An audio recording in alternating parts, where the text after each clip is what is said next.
Welcome back to another spooky game for October. We're going to be playing Night of the Living Dead, and it's going to be Scenario 5, which I forget the name of. I will look it up here. It's called S5, Night of the Living Dead. Literally called Night of the Living Dead, because I have everything set up. When we take a look at the scenario, we're going to take a look here.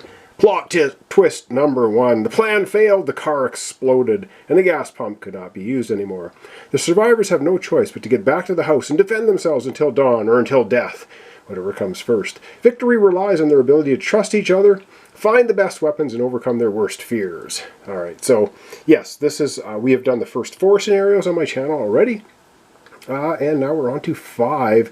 So I've got everything set. Objectives. So it's basically survive the night your way. The game is won as soon as both conditions are met simultaneously. All survivors are at the orange danger level or higher. Yeah, orange level is 19 kills. So everyone's got to get at least 19 kills. Each survivor has killed one relative or more. The game is lost whenever there's at least one ghoul in the house at the end of a player's phase. Yikes.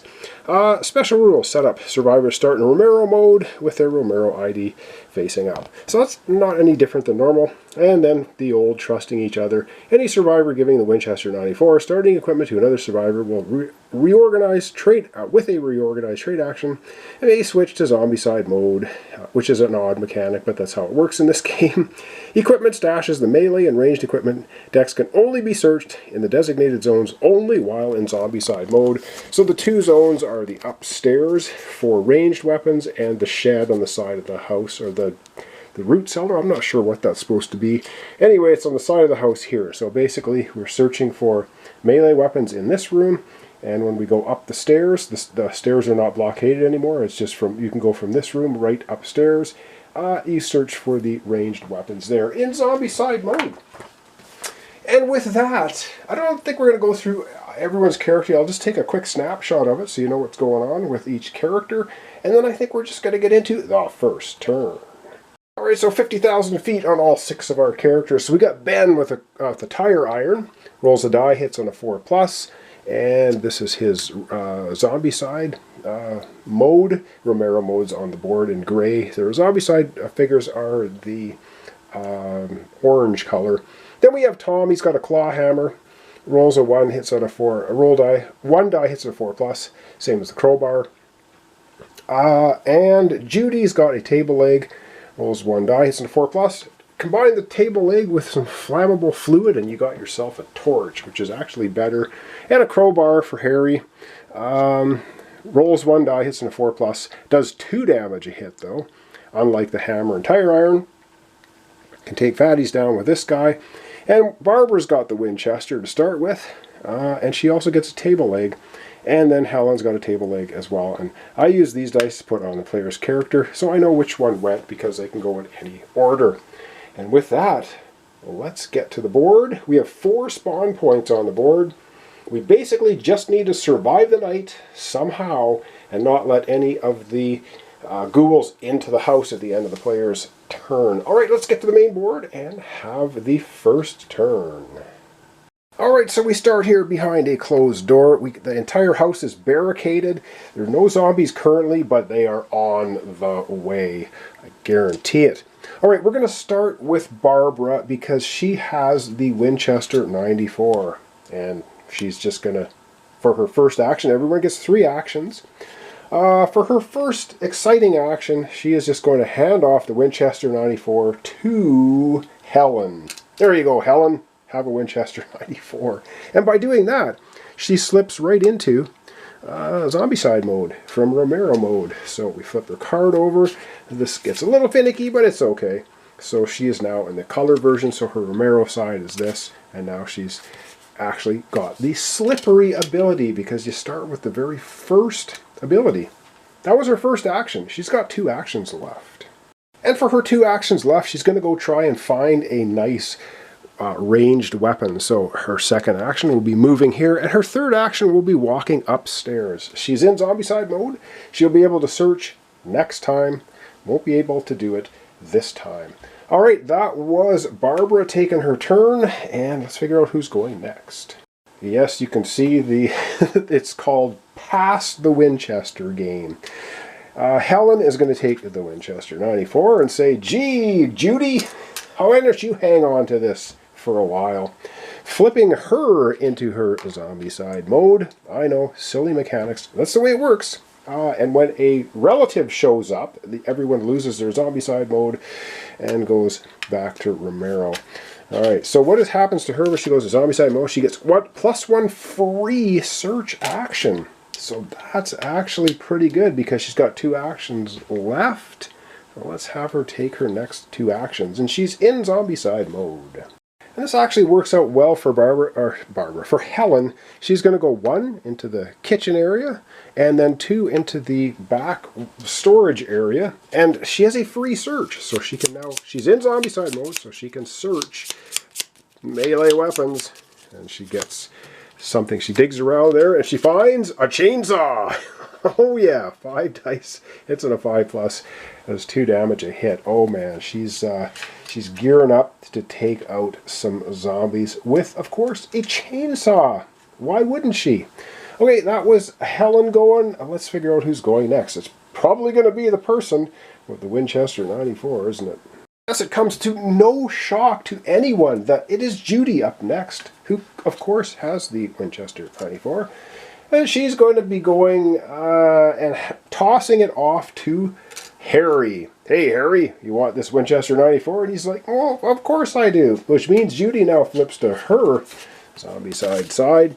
She's also slippery, which means I think you can move out of a space with zombies without taking any penalties. She has 2 actions remaining. And, oh yes, of course, she moves to her Zombicide side. And with her 2 actions remaining, she's just going to join Barbara upstairs looking for weapons. So you can't quite see it, but she makes 2 actions to get up there.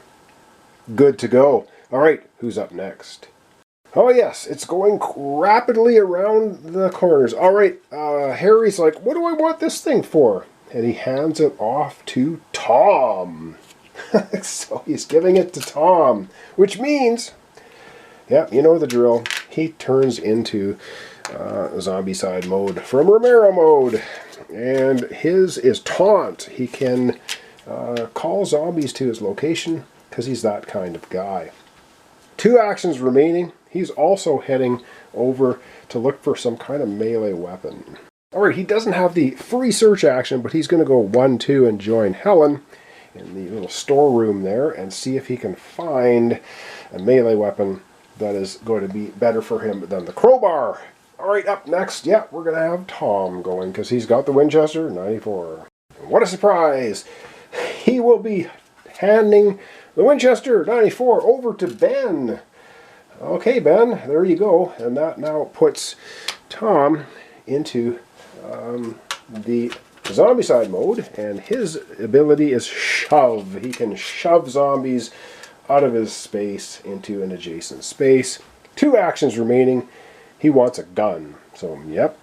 1-2. He joins the upstairs search for weapons with, who's up there? Judy and Barbara. Alright, up last for our player characters is Ben. I wonder what Ben's going to do. He's got nobody to hand the gun off to. So, he will... You know what he's going to do? He's going to go upstairs and look for a ranged weapon. He's got 3 actions. I suddenly realize he cannot do it because he's not in Zombicide mode. He's going to go 1-2 upstairs, and for his 3rd and final action, he will hand the Winchester back to Barbara. Who does he want to give it to? Who's got the best? He'll hand it off to Barbara, and then he's going to want to get a gun for himself because he's got Hawkeye. He can shoot through barricades.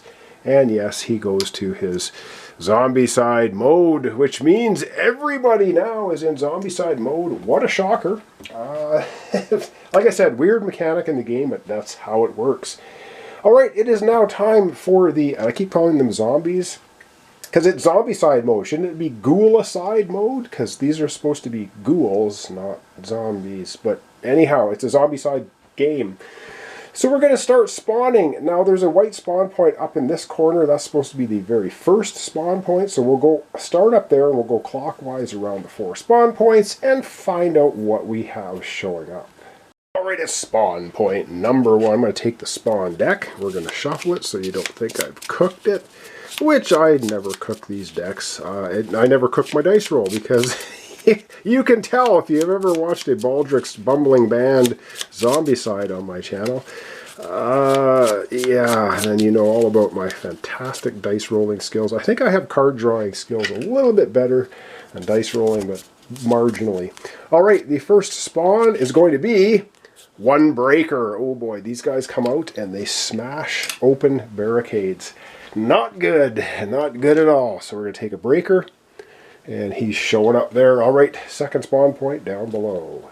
Alright, we have another spawn point down here. And the next spawn we have. Of course, everyone's in the blue. We've had no experience at all. Nothing happens. Cool. So we get nothing there. And over to the third spawn point in a clockwise direction.